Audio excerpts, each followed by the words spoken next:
Hey, good morning, everyone. Welcome back to another live stream. Let me get the pictures off here so you can see our faces there. I There was we still are. rocking out from the music. Yeah, try to wake up everybody and get their attention. So, hey, well, as I said, welcome back, everyone. This is my second live stream, actually my third event this week. Did a podcast yesterday with Kevin Grossman and Jerry Crispin, and I had a great talk about candidate experience. So this is a great segue because we're going to talk about the employee experience and company culture. And I've got a new friend of mine, Julie Ann Sullivan, who has written, let me grab the book here, got too many things on my desk.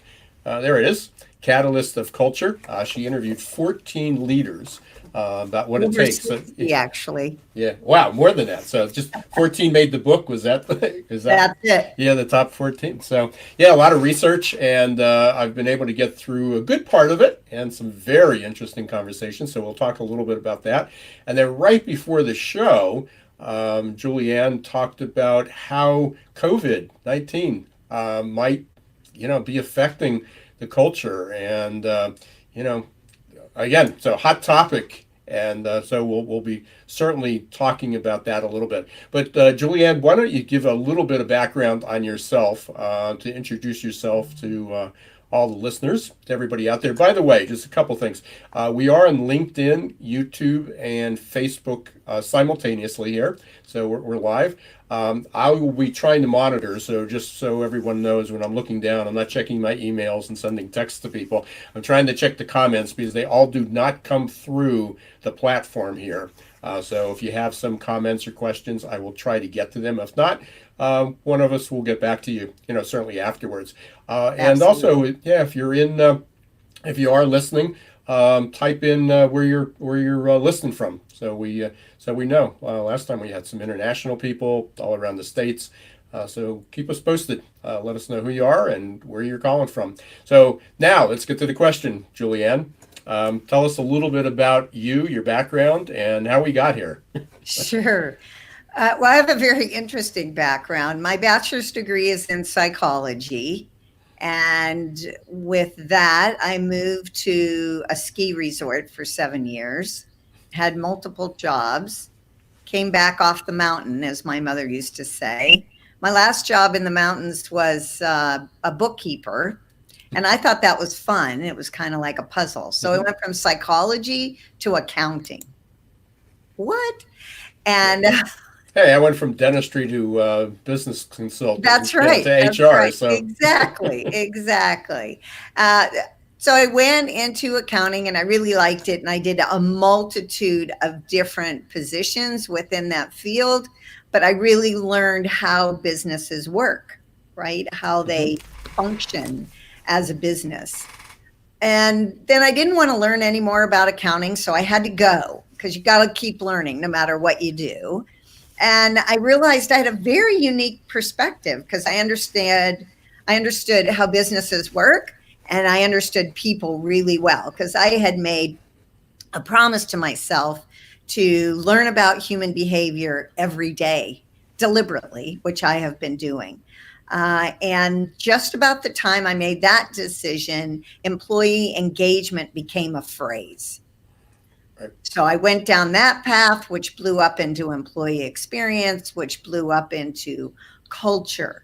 All very different, but all very related. And then I started my own podcast, Businesses That Care, and reached out to C-suite leaders who already have great cultures. And I've interviewed over 60 of them now from every industry you can think of, size, longevity, and they all had 4 attributes in common, which is what Catalyst of Culture is about. Perfect. So let's go back to something you said, and then we want to talk about some of those 14 people that are in the book, or even if there's some that didn't make the book that had some interesting stories. I'm sure they were all interesting, but things that you can pull out. So if we go back to you talked about employee engagement, which has been a buzz for 20 years, give or take. And then it's the last year or two, it seems to have transformed or evolved. Maybe that's a better word. I think and evolved because Go ahead. Yeah, into employee experience. And again, Right, which is how to engage employees from the time they look at a job to the time they leave. right. And from the time they look for a job is really where I focus. From the time they look for a job until they get hired and onboarded, because that's where my niche is. And there's a huge problem there as well as internally. And they also work hand in hand, because if you don't have a good brand, if people aren't having a good experience, you're not able to attract the top talent. And if you don't have the top talent, you'll never get good people into the culture. But you did talk, you talked about employee engagement, employee experience, and culture, and you said they're all slightly different. So Definitely. quickly kind of define each of those, because again, I think people are just grabbing onto buzzwords and doing that while they are a little bit different. And I saw this the other day, and I can't remember the first two elements, but it was it wasn't a cartoon, but it was sort of like an infogram, and they had 4 stages of where things have evolved. And the last one was the experience, and then prior to that was the engagement, and then like prior to that was like resources, within the company, and prior to that was like I don't remember. I'll have to pull this up. I don't want to detract from here, but it was like tools. But it was really interesting, because at one time it's like, oh, we provide all these benefits. That's our culture. Right, exactly. That's right. all that mattered was Right. a paycheck. And then first it was a paycheck. Like, how much can I get paid here? That's all people cared about. It was a job. Right. Yeah, it was And literally then just a it job. went to, what kind of benefits will you give me? And now it's turned into, how will you care about me, and how do you care about the world? Right. So define to me. I mean, I think people understand the engagement. I mean, engagement is sort of an act. People are involved. You can do a survey, Yep. find out where they are. Experience is much broader, but how do you differentiate between employee experience and culture? So the employee experience is actually looking at a timeline. Okay. The employee experience is, what do people do when they go to your site to look for a job or go on Glassdoor or whatever? And onboarding is huge, right? That is so huge. How does a person feel day one when they walk in the door? And then what's their experience as they're finding their way and their life at work, which affects their whole life. There's no, we used to say, oh, leave your personal life at home. That's a joke. It never really happened. Now people with good cultures accept that, all the way to what happens in an exit interview. How do people exit your company? Because it used to be, they used to say to the employee, don't burn your bridges, right? But now that's true for the employer too, right? Because we have less employees out there, which means less good talent. All of these steps are now important for the employer. So the employee experience, to me, is a timeline of the employee engagement. And the culture, to me, is how people feel about your company and your brand. And the way they feel about it has to do with a lot of different elements. And like I said, when I've interviewed all of these C-suite leaders, I found 4 elements, which I now call the power of more, that were consistent in each of the cultures of these companies. So let's talk about those 4, as you call them, attributes or 4 powers that you have. Let's go through each of those. So the power of more, the word more, each letter stands for something. So the M stands for mastery, and mastery has to do with lifelong learning. Each of these leaders were lifelong learners themselves. They also wanted that for their employees. And not just lifelong learning about the job they're doing, but about life. Okay? Right. Because again, in great cultures, we realize we have a whole human being there, not just who they are at work. It's everything about them, their story. Right. So that's what M is. O is for open-mindedness. all of these great leaders were open to new ideas. The idea of the CEO having all the answers is no longer the good picture of what a CEO or leadership is like. Right. Yeah, and that's been being discussed for, from Jim Collins, The Good to Great, that Exactly. model, that humility versus the arrogant, Yeah, I again, always say there again. vulnerability is the new sexy word for leadership, Right. and that's great. Yeah. And Thank maybe you, the Brené positive Brown. version of that is authenticity, right? Being Yes, authentic, which is probably, people don't still struggle with being vulnerable. of course they do. But being authentic requires you being vulnerable. Yep. So, yeah, And that's part absolutely. of being Yeah. open to new ideas because you have to say, I don't know all the answers. The R is for reconnection. And for me, reconnection is about listening through disconnection. Nobody that I know of, unless they've taken a particular training or learning experience, really gets into the nitty gritty about what it's like to listen, really and truly listen. It has Hmm. nothing to do with agreement, but it does have to do with who you are, where you are, what the circumstances are. And I have worked with companies where people don't know how to say, I can't talk right now without feeling like that's confrontation. So they have a conversation. They're not really 100% there, or Hmm. they resent that the person's there because they can't get the project done that they were working on. And it's not the other person's fault, it's their own fault. Yeah. So we talked right before the show, and we talked about connecting you with somebody for a podcast. I got somebody else as well. And Okay. it's funny you brought up not funny you brought up listening. It's an important part of your of your story. But I just wrote an article, submitted it. It'll be on Cornerstone on Demand's rework next month, and it's about listening. It was about active listening. But last month I interviewed Oscar Trimboli. I don't know if you know Oscar. Okay, he's Australian. Great guy. Had I a love my great audience. conversation. He has a book. It's actually it's almost like a deck set of cards. I can't pull it out from my book pile will fall down. But it's called Deep Listening. But I'll send you Nice. the link. Super good guy. But as you said, most people don't get trained. Only 2% of people have ever taken a listening course.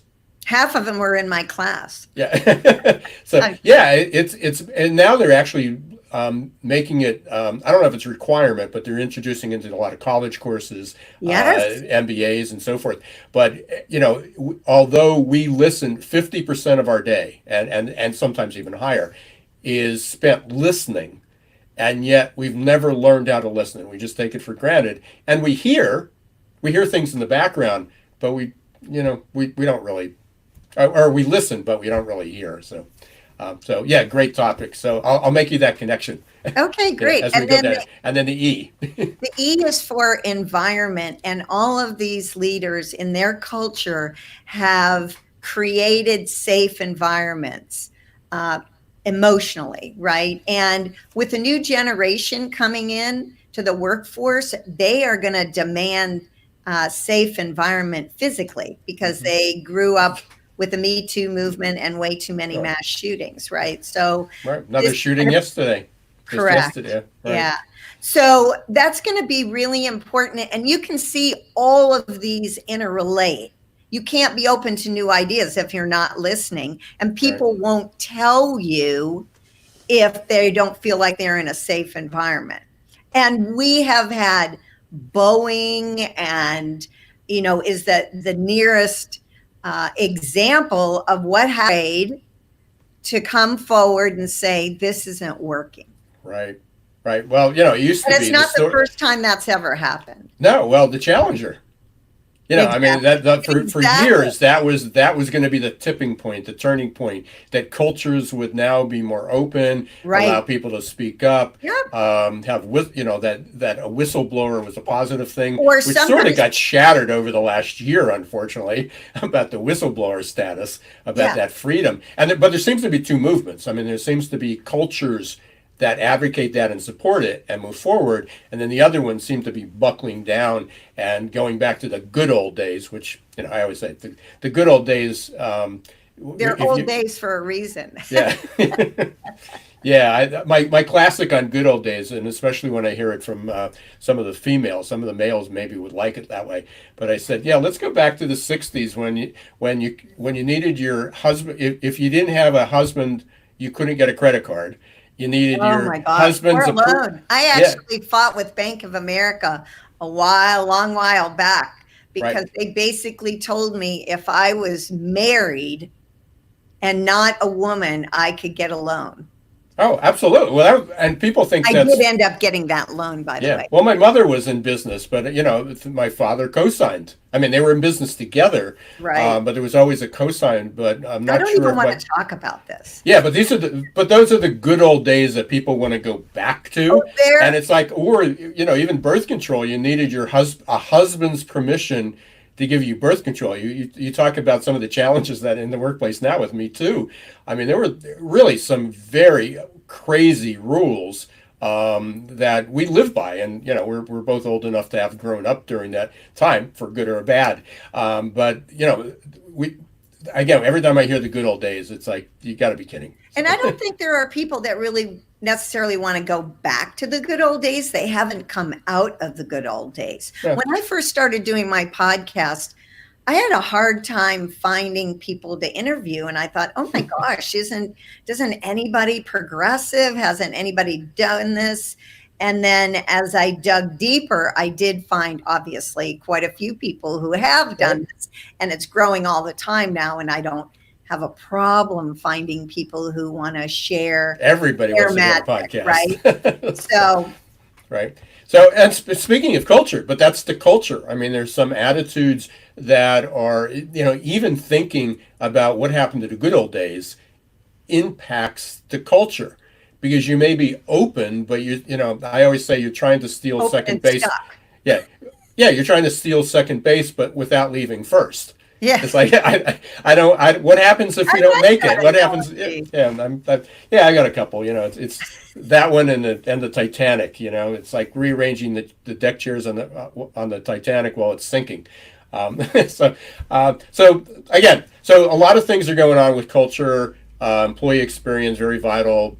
I talk about, I'm living my life now within that candidate experience, which is sort of halfway into that employee experience. But you brought up a great point, because I know you and I can talk about this all day long, and even with each of the 4 steps from more. I thought of an analogy with something else I was doing, another of how that impacted that. But you brought something up right before we kind of went on the air today, and you brought up about COVID-19, and I'm reading about it. In fact, right before we went on, I didn't even open it, but I saw an email came through how COVID-19 is exposing the faults of remote work emergency, of using remote work as an emergency plan to having a crisis or catastrophe. Don't know what it's about, haven't gone into that, but you've got a take, and part of it was really interesting, because there's also this attitude of coming to work sick because one is I need a paycheck, which is usually the reason that people do it. Or here's another way: people come to work sick because they are concerned that people won't think they're working. So people who haven't been used to being a remote worker think, oh, no one will think I'm working. Now, I could sit down with them and say, hey, the research shows that actually remote workers sometimes work more than people who are in the office. But remember, there's a lot of people who've never worked like that.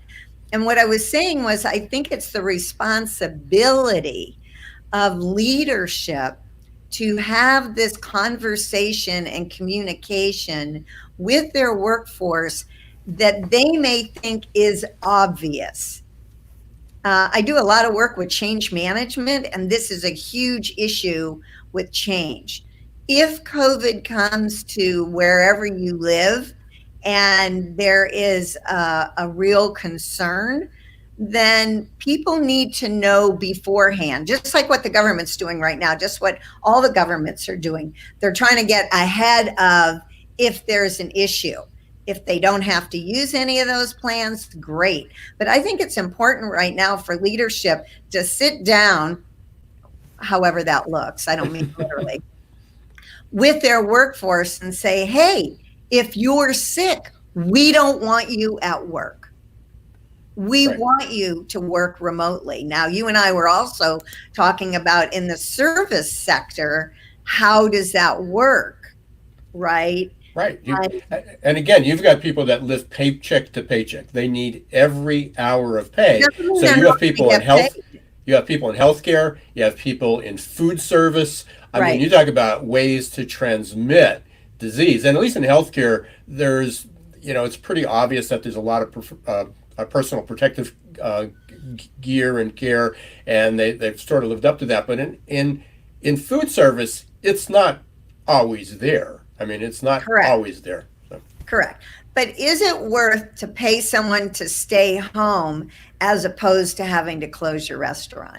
well, that's That's insurance. what I want That's people to insurance, look and at. people always figure out ways to cut their insurance short or not pay it at all because I've been in business for 30 years and that's never happened. I don't think I need this anymore. Okay. That's why I think people have to have the conversation. People So have what's a conversation look like? How would you start it? So we got people. Hopefully, we got people thinking that they have to have this conversation. What does that look like? Especially I work with a lot of small, medium-sized business people. What does that look like? I think first of all, they have to talk about how important it is for everyone's safety, right? Like you have to have that why. Why are we even having this conversation? Because it's important, because we know this particular disease spreads rather quickly and more easily than the flu. This is what we've been told. Yes, it's true. More people die from the flu every year than we realize, but that's why I think this conversation is important every day, because tens of thousands of people do die from the flu every year. Right. And just to give people perspective of that, not to go into the healthcare standpoint, but they measure like transmissibility. So I think the flu, the kind of the annual flu is like 1.3, which means that if I have the flu, I will affect like 1.3 three other people. Um, the transmissibility of COVID-19, as far as they know, and they don't even know how far Right. this has gone. This is only people who This is have been huge unknown. impacted. Is 3.8. Right. I mean, it's and that's an it's not just three times more. Right. It's an exponential number. So Correct. yeah, the transmission is huge, and then the incubation period, again, things that we don't even know. So we expect that number to accelerate. So it's a potentially huge problem, and not to worry, not to frighten everybody and not to instill fear, because I think the fact that we're jumping on it so early, there will be some precautions. People take more precautions than we used to. It's like, oh, well, that's over in China, that's in India. Oh, we've got this great regard. Well, we know that all of those barriers are falling apart. Right. We just So had a case this morning with someone who hasn't traveled in right, Northern California. yeah, So, and I don't want, and maybe that's part of the conversation too. We're not having this conversation because I want everyone to be panicked. I want everyone to know that I care. And right. these are the steps that I think will help all of us. So let's Stay go back to home, that. wash your hands, whatever it is. Right. So let's And go. I Let was me gonna go back say, to the business. Oh, go ahead. Sorry. I just want to add one more thing, because this is a way to engage your employees by having this kind of conversation and asking them, what do you think? Right. Or Or what know are your that if you concerns? have an What are your idea. concerns? Right. What are you worried Yeah, about? Right. exactly.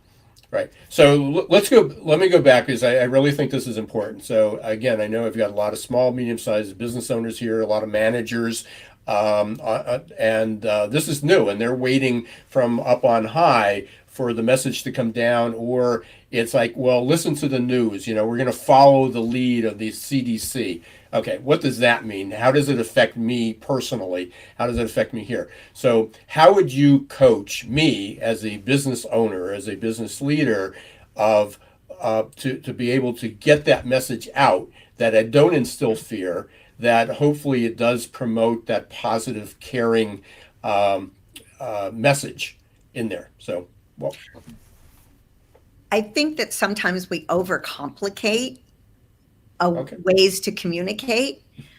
My suggestion would be to say just that. I don't want people to panic, but this is something that's looming. We don't know where it's going to go. I care about my workforce. And here's what I personally think would help us. And then ask for, have I covered all of your concerns? I want you to know if you have a concern next Tuesday that you can ask XYZ what to do about that concern. This is not something that's going to go away tomorrow. We Right. don't know where it's going to go. It may get bigger, it may not. They're even talking now about this may be a virus that's going to return. And so they're looking for a vaccine that people can take. Is it something that you want to think about for your company, that you will supply people with time to get flu shots or pay for flu shots or pay for the new vaccine next year? You know, I would have to know the company and, you know, how they relate now. That's the other thing. Mm-hmm. If you have a crappy culture, honestly, right? And all of a sudden you're going to be a benevolent human being, it's going to take more than one conversation. Right. Yeah. I mean, this isn't, certainly if you have a toxic culture, if people don't trust management, there's all these other concerns. A 5-minute message. By the way, if you have a chance, don't do this by email and text. You're right. Exactly. And there's too many ways to be able to communicate with people live like this, or Zoom, Video. Skype, or whatever, or make a Right. video and send it out. There's just too many ways to not do it if you can't get everywhere, which is possible. You know, Robert Glazer is one of the CEOs that I interviewed, and his entire workforce is remote. And they still do very well in their leadership meetings and connecting with one another. Oh, there's ways to do it. I mean, my assistant lives 1,000 miles away, Right. and we communicate all the time, and we actually have never done a Zoom. I mean, it's either by text or phone or email, and we worked together a little bit before we went remote, so she knew a little bit of the style, You and and I I certainly aren't trust sitting her. in the But same yeah, studio. yeah, for sure, and look how well we connected right off the bat. So, what are some? So again, getting the message out. What are some of the? Because you and I can talk. We talked about this before. We can go on forever. Yeah. You interviewed 60 people. You narrowed it down to 14 that you selected. I won't even go how that process went. It was hard. I'm sure it's challenging. What were some of the key? I mean, other than the more, other than more acronym, what were some of the most surprising or kind of those aha moments that you heard from a few of them? Okay, that's hard, but I'll do it. So the Yeah. first person I'm going to talk about is Ashley Winnett. He is not in the book. When I spoke to him, he was, excuse me, he was, see, that's coughing etiquette, by the way. Yeah. He was head of HR for Holden GM in Australia, which no longer exists. And now he is head of talent acquisition for GM globally here in the United States. And I always told him, of course, that he, got that job because of our podcast. But one of the strategies he and the CEO in Australia had, which he's brought over to GM, is they would have town hall meetings. And in their town hall meetings, they would ask their employees what rumors they'd heard, and then they'd deal with them instead of letting them, simmer and boil over Right. Right. within the workforce. And I've talked to several companies who have done that, had those town hall meetings. What is it you want to talk about? And again, it takes time. People need, it depends upon your culture. Do people trust you?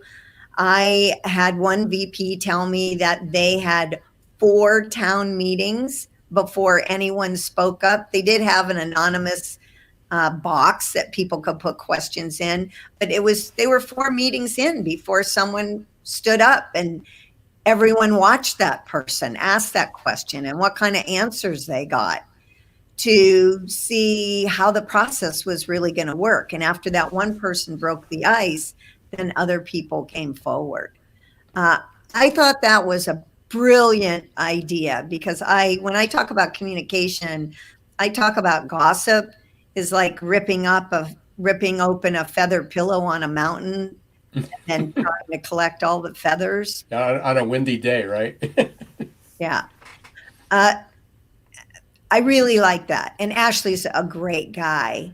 The other person that floored me in a very positive way is Catherine Munson.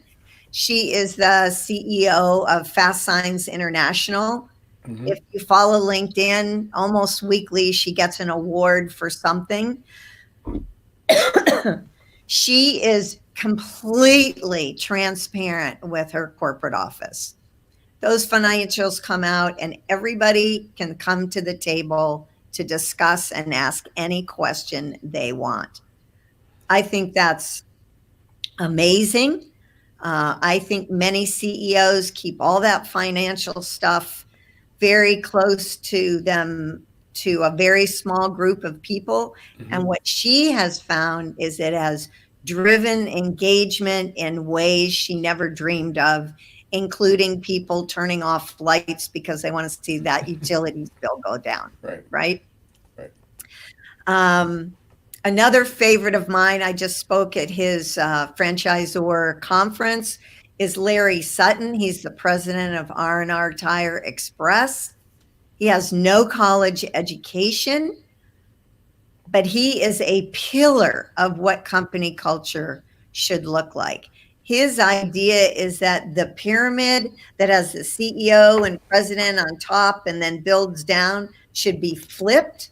And he wants to serve his workforce, not the other way around. And what he finds is by serving, by having that servant leadership Hmm. mentality, he does have a workforce that serves his clients and customers because that's what it's about. It's not about people serving him.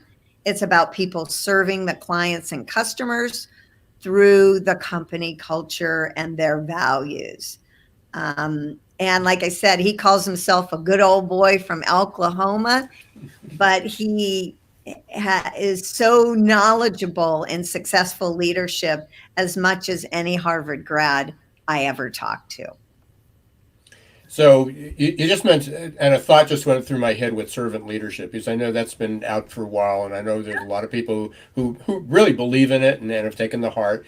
Others have taken courses on it and tried to implement it, but it wasn't really their style. But I wondered with the generations. I don't want to go too far off topic, but Yeah, because we could do it, that for a few it days. yeah, it seemed that like baby boomers, it became as baby boomers aged that servant leadership kind of came into being.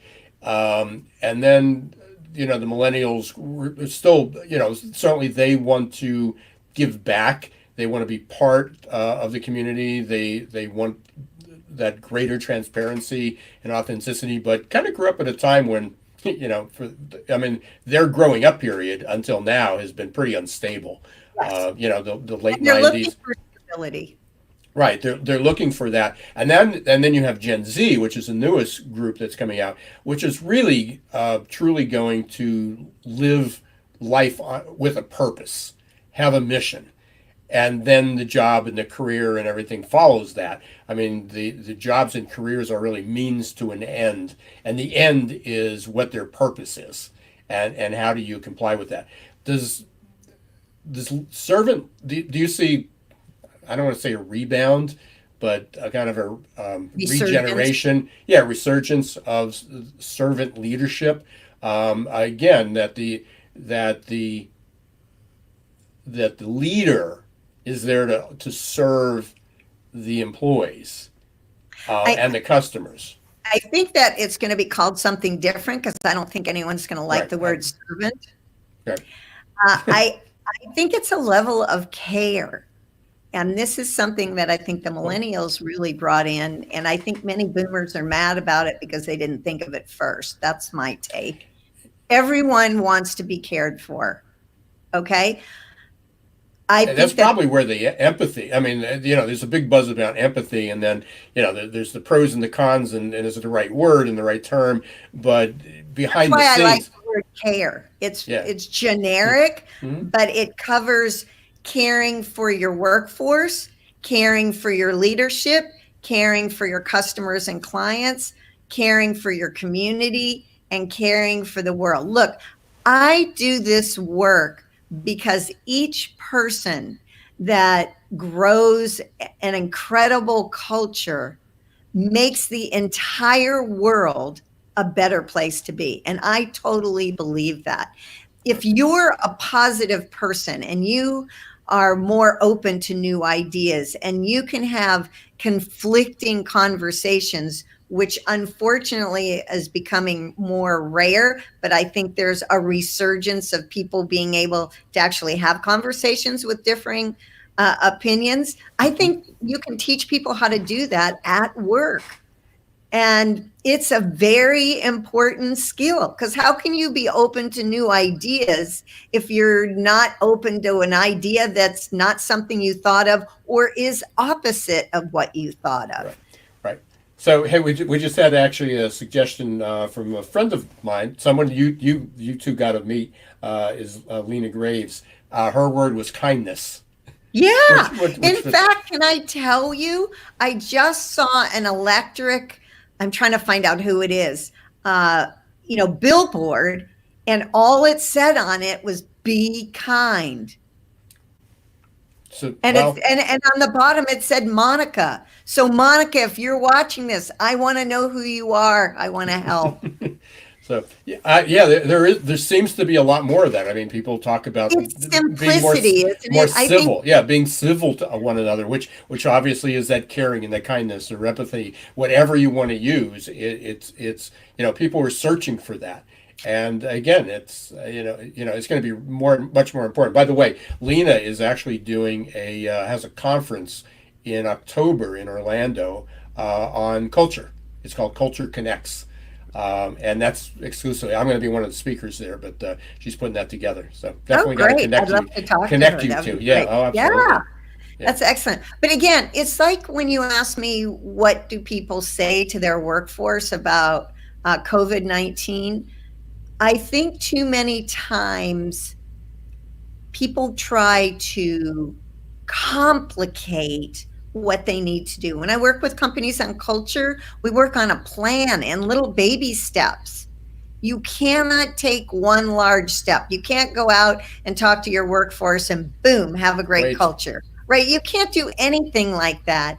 And I see a trend which makes me very happy, and it's what I expound on, making things more simple so that you can celebrate more everything that you do, right? If you cut your steps into little baby steps, then you can celebrate each step, which engages you and pushes you to do the next one instead of waiting until I do all this, which takes a long amount of time and I lose my enthusiasm. So we have three C's: care, culture, and I just used to lost my call train it of thought. communicate, collaborate, cooperate. Oh, that works too. So that works. That's where So I started with those three C's. yeah, excellent. So we talked about going for about 30 minutes. We're at almost 41, a little over 41. We knew this would happen. Yes, we did. Yeah, and we only met last week, 2 weeks ago. Had And a great already time. we're like cousins or Yeah, something. We're family. yeah, absolutely.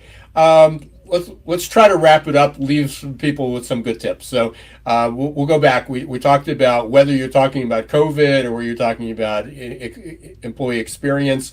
Or the candidate experience, as we're talking about, again, how do you find more people? So there's two big issues out here. How do we find people? How do you keep the people You're right. you got? Recruiting and retention. And it's the same thing. By the way, just from the through this report, through the talent board report that I described yesterday, there was one of the companies, I think it was an insurance subsidiary of AAA. They said their goal for candidate experience, and I'm stealing this from them, was very simple. It's just to make sure that every candidate who applies feels that we cared about them, even if they get rejected. Absolutely. I mean, it sounds it's like so I said, simple. that person could be your next great VP or your biggest customer or or client. or they're an existing customer. Yes. I mean, people lose money because they have somebody who applies and they're mistreated. They never heard from them, and they share that. And again, if if they're just disappointed, not a big deal. But people are resentful that how dare they? I've been a long-term client of them, or I'm a good client of them, and I applied for a job and I didn't even hear from them, or Absolutely. I got this anonymous email. And again, the higher up you go, the more important the positions, the more where that is. But I love that, when they talked about candidate experience, because again, it's like, we get thousands of people apply, if people are lucky enough, thousands of people apply for a job. We can't possibly answer all of them. And yes, you can. It's called technology. Gosh. It's automation. In this day and age, it's very easy. So you have to make sure that people care about you, even if they're rejected, and if they hire, is no matter what what their title is, what their pay is, they got to leave work every day feeling like you cared. I read about a CEO who writes, I forgot how many, 3,000 of birthday cards every year personally to everybody. I just saw that. I saw that. Was it Elon Musk? No. No. It was somebody I'd never heard of. I've heard it from a couple people. There were a couple of people that were surprising. Yeah, very good. Final words here. So, listen more. Listen more. Speak less. 2 words. Yeah, listen more. And the other advice I would think is remember to communicate what you think is obvious, because sometimes it's not to somebody. Yeah, we talk a lot about that, even with curiosity. Diane Hamilton has an acronym, and it's called FATE. And we're all curious as kids. Anybody who's heard me speak that knows I do this all the time. We're all curious up to about 5. And then parents, teachers, and bosses screw it up. It's like, stop asking so many stupid questions. Just do it. It never worked on me. Yeah. Yeah. Well, me neither, obviously, to some degree. He's learned how to get past. But she has an acronym. It's called FATE, which I love. I love that acronym well. So now I got FATE and more. FATE is fear gets in the way. Assumptions, which is what you're talking about. Holy moly. Technology gets in the way sometimes because either we rely on it too much or we don't rely on it enough. That's part of my reconnecting by disconnecting. Right. And environment. And you're already, you share that in your acronym is about the environment, which is culture. Sometimes screws that up. So again, we covered a lot of territory, and hopefully people got something out of it. I know we had a couple really nice comments going by, and so I appreciate everybody who was listening and who commented. And my pleasure. That's the only way that we know this is worth it. Hey, a couple things. Just want to make sure. How do people get in touch with you other than going to Amazon, I guess, and buying Catalyst of Culture? I had let me pull this up again while you're talking. Yeah, my website's pretty easy. Ann Sullivan. The Ann doesn't have an E on it. I'm on LinkedIn, Facebook, Twitter, YouTube. You can find me. There you are. So there is no way you can't find me. There it is. And I know you do connect on, again, I do most of mine B2B on LinkedIn, but absolutely up on Twitter and Facebook and sometimes Instagram, a couple other places. But you can get Catalyst of Culture up online. Listen to Businesses That Care is a great Businesses That Care. podcast, because the thing is you listen to that and there are ideas you can use or modify in your own business. It's free advice. Why not take it? Yeah, that's what I always say. And I'll throw my shameless plug in for Geek Skeezers Please Googleization. Yeah, Geek Skeezers Googleization. My second edition of my book, by the way, Julie and I share the same publisher. So I know, again, her book had just come out. My second release just came out a few weeks ago. And so I've got if you go to join.googleization nation, so just join.googleization nation, you can sign up and get a free book. So I hope everybody will take advantage of that. Got a couple interesting podcasts coming up. Well, every week we got an interesting podcast coming up. So every Wednesday at 1 p.m. on w4cy.com. Or you can go up to geekskeezersgoogleization.com or your favorite podcast. And we're up there on Geek Skeezers Googleization. And then also live stream. I believe my next live stream is not next week, is the following week, but just follow me on LinkedIn and Facebook and YouTube, and you'll see where it is. Ryan Kohler from Applicant Pro. We're talking about the candidate experience again. Surprise, surprise. And some of the metrics that go along with that. And there's a couple other, again, March will be another busy month. I think there's 7 or 8 that are online to be able to do this. So I appreciate everybody listening, and stay tuned and have a great week. And again, Julie, Ann, thank you very, very much. It was a wonderful conversation. Could talk to you for hours and hours and hours. And I'm sure we will in the future. Yeah, for sure. Thanks, everybody. Bye.